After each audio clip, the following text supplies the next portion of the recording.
we have to start really not with anything that the parties want to be talking about, but this extraordinary unfolding story of the Tory betting scandal. That's what I'm going to call it anyway. Difficult to imagine anything potentially more damaging to the party. I'll kick off with where this started, which was last week.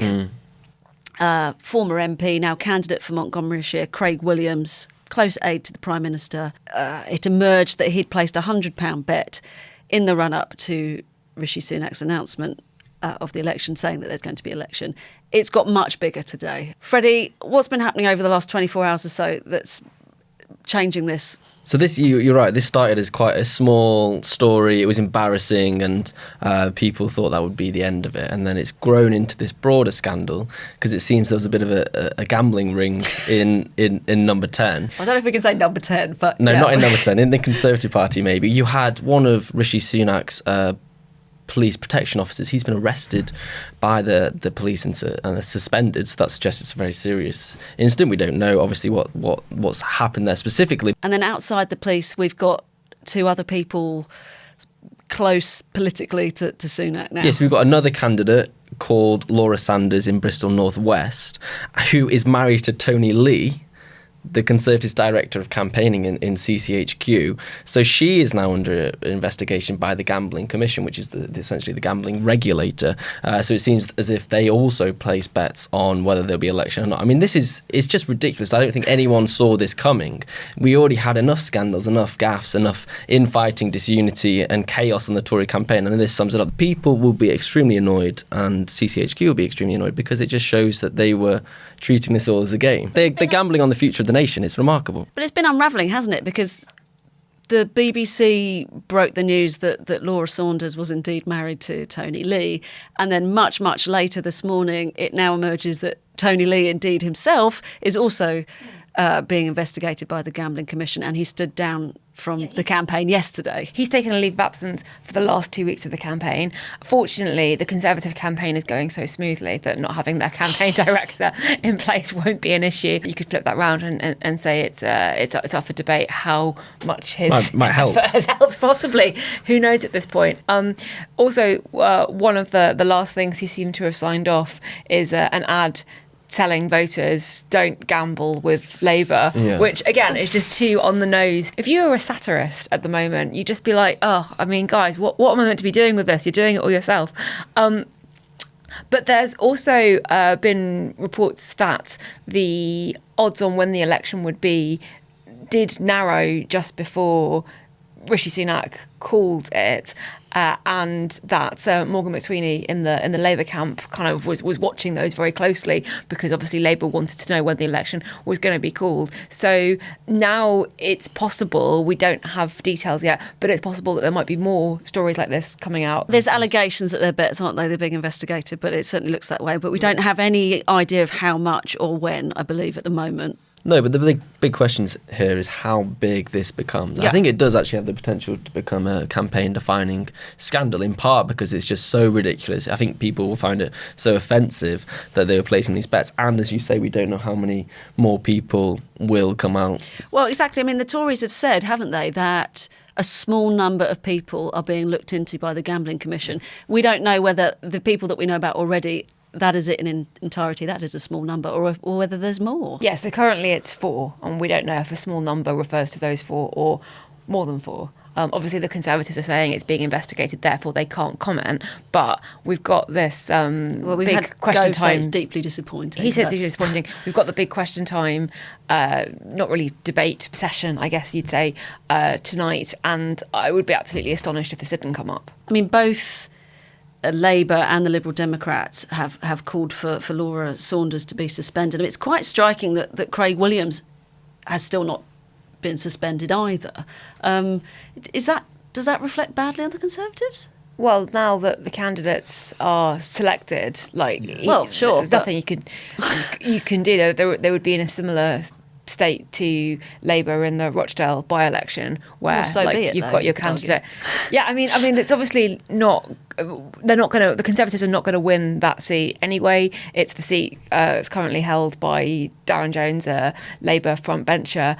So she didn't have much chance of taking it anyway, even before this. So I'm not sure it would be that much of a loss to the Conservatives to suspend her. But not in practical terms, but in perception terms, it would, wouldn't it? I mean, we've seen such poor management of the chaos that's been coming out in the past 4 weeks. It's not as if they've tried to staunch controversy at the time. So I think this is just the latest issue in that it's almost too big an issue for them to solve with a mere suspension of a candidate, and it seems to be snowballing now. I'm not sure how much it would have helped. I think you're probably right, Hannah. They should have just suspended him to try and contain it, but it does seem as if it's too big now to do so. I also think, and maybe I'm going to be proved wrong on this, maybe I'm very, very naive, I don't think there is evidence yet that these individuals knew for certain when the election No, we was don't. going to be. You're Obviously, right. campaign director, like you'd think, he probably had some kind of idea. But the election was such a surprise to so many people, even very high up in the Conservative Party. Even Jeremy Hunt was kind of caught off guard by it. So this, to me, it suggests really, really terrible judgment. At best. At best. Like playing it all like it's a game, not taking it seriously, not understanding public principles of public life. All of that, I think it is absolutely atrocious. I don't think there's evidence yet that it's kind of akin to insider trading. I think you're right. I mean, the question is whether they knew and who told them, and it's essentially, as with all scandals, how close you can get to the top of the party and whether Rishi Sunak in any way was connected. So I think that's the big question at the moment. We've got, as you say, Richard, we've got no evidence that that's the case. No, sure. But if there is, then that will just grow. It'll go grow But and grow I and think grow. it's a case of something. It's either bad or it's really atrocious, isn't it? We talked about this with Craig Williams last week, Rachel, didn't we? That even if he didn't actually know, It's still appalling. Well, this is why politically it matters so much. It doesn't really matter whether they broke the rules or not, or whether they knew or not. The perception that the Tories are playing games with the nation has just been reinforced in such a literal way. I mean, you can't get more literal than placing a bet on the most important political event of the year. So I think that's what people will take away from it. Yeah, and another hit for Labour, really. Pat McFadden, their campaign director, has written directly to Rishi Sunak. He's called it a growing scandal. This is a remarkable campaign. It is. I don't think any of us would have predicted that this might be what we're talking about. We all thought it was going to be a campaign that was going to be really tough for the Tories. I don't think anyone expected this. We thought they would land some blows. We remember all that briefing that they were going to go for Keir Starmer, they were going to go for his record as DPP, they were going to try and frame Labour and particularly him as scary. They've not been able to land any blows because every single time that they try and do so, there's one of these gaffes. Well, it's self-sabotage, isn't it? It is, It was but- going to be hard enough anyway. That's an interesting point. Are there any Conservatives that have put bets on Labour winning a historically high landslide majority, and are they working from within the party to sabotage things? We're getting into conspiracy theory territory there. Yesterday on the podcast, we were talking to Ben Walker, our senior data guy. After that, as luck would have it, we had 3 big polls come out and really quite astonishing findings in some of them. We've had YouGov and Survation. One predicted the worst Conservative result in over a century, a catastrophic 53 seats. Best case scenario, I think we had them at 162. To put that into perspective, it's now the case, arguably, that is quite a big range, but the best the Conservatives can hope for is a 1997 style defeat. The best. Yeah, it's quite staggering, really. When I was chatting to Conservatives sort of the first half of this year, and I was talking about what they were expecting, what would a really bad result look like. The psychological Rubicon was the phrase used. If we cross the psychological Rubicon of the 1997 result, 165 seats, that was considered to be wipeout level. Now, 165 seats is looking quite good. They'd be happy with that. and right, if we go back to kind of the start of the year when we were still looking at the uphill struggle that Labour would face just because of how bad the 2019 result for them was, the Conservatives were saying that actually like a kind of 250 seats, that would be like a bad loss. And so we've kind of gone into a strange world where there seems to be no floor. Like, we should say that these MRP polls, people get very excited because they're seat by seat analysis.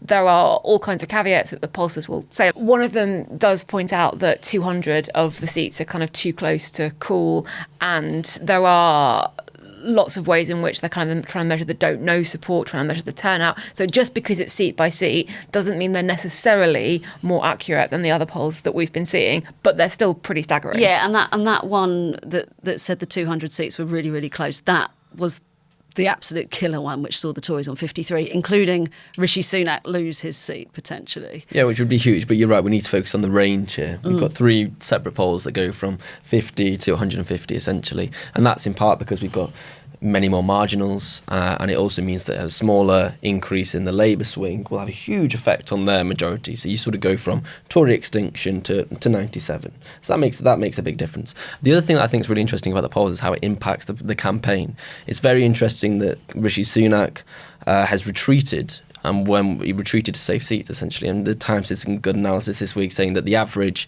majority in the seats that he's campaigned in the past 10 days have been about 14,000, which is a lot. You'd normally expect that to be a pretty safe seat in a Geoffrey Cox's seat earlier this week.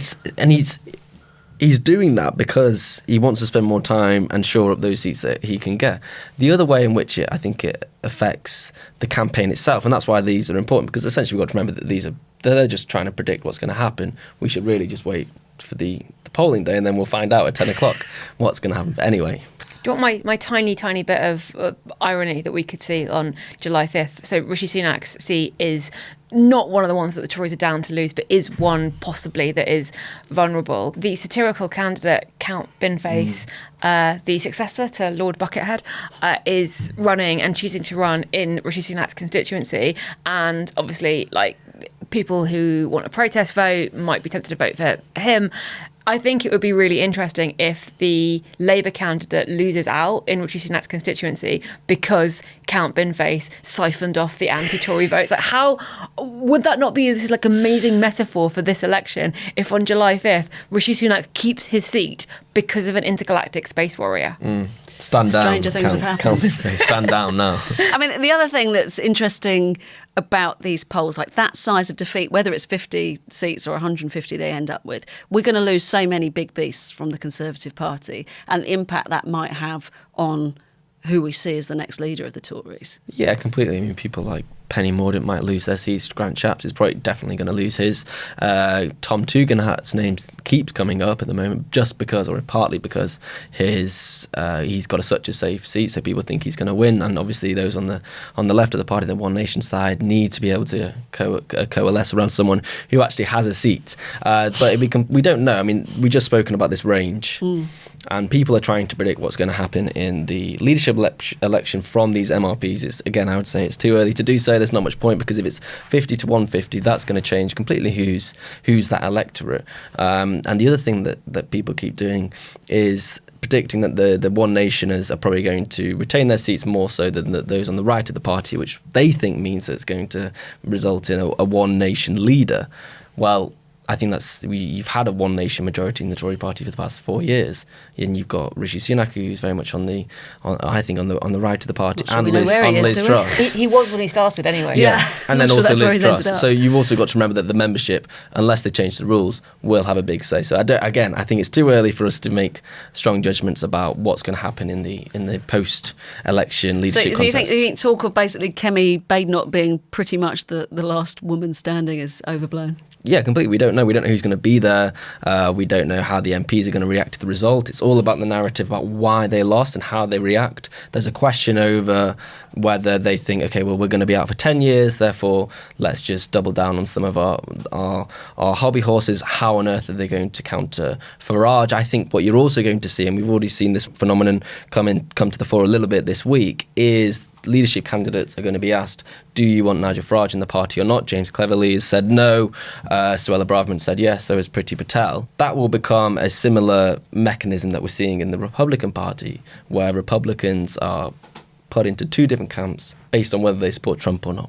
It'll be a slightly less toxic association, but that speaks to the influence that he'll have over them. And the Farage question is really interesting because there are people like Stella Braverman, like Priti Patel, who are kind of saying reform is such a threat, Nigel Farage is such a threat, bring him into the Tory fold. Yeah. And that... Better to be inside the tent. Exactly.